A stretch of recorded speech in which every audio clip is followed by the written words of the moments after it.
Hi, welcome to the Shaftesbury Theatre. I am Natalie Kassanga playing Miss Diana Ross at Motown the Musical. So do you want to come on in and I'll show you around? Come on.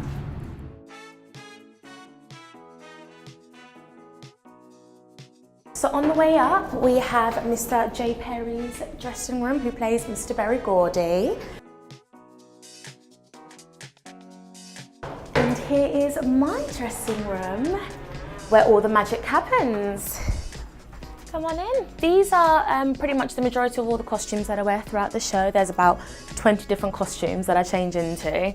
So one of my favourites, personally, I would say is the M25 costume, which is when they wear it at the 25th anniversary. So, so she's obviously got the beautiful corset, and then obviously you've got the back skirt, etc. This one here, like one of my, I honestly love this jumper, like I can't get over it. It's like my favourite jumper, which is the Love Child. So this is when obviously the Supremes are changing up their look, etc. So this is roughly around the 1960s, 70s. I definitely say the amount of costume changes I have are probably about, I'd say about a good 20. So many costumes, it's ridiculous. This outfit right here is my ultimate favourite throughout the entire show. It's my favourite.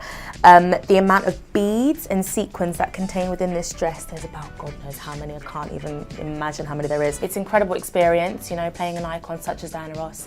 It comes with a lot of responsibility, but it's also fun, it's exciting. These are a couple of the wigs that I wear within the show. So this one is the young Diana wig. Obviously she has more of a fringe when she's a lot younger. So this is the one that she wears during the Where Did Our Love Go, which is with the Supremes, etc. And this one here is just towards the 1960s/70s, when it's the Love Child. So this is where the Supremes start switching up their kind of, you know, their look and everything to look a little bit more cooler. So she's obviously more throwed up at this point. And this is obviously during towards the 1980s. So this is where she's a lot more glam. This is when she's in her element. Reach Out and Touch, I think, is definitely my favourite part of the show. The reason being is because that is the first time that Diana does come out as a solo artist. And you know, she's just left the Supremes at this point, and at this point of the show, this is when she gets the audience participation, you know, and she just comes towards the audience and she gets a couple of people up to come and sing along with her. Here you've got a whole bunch of my different pictures that I kind of reflect on throughout the show.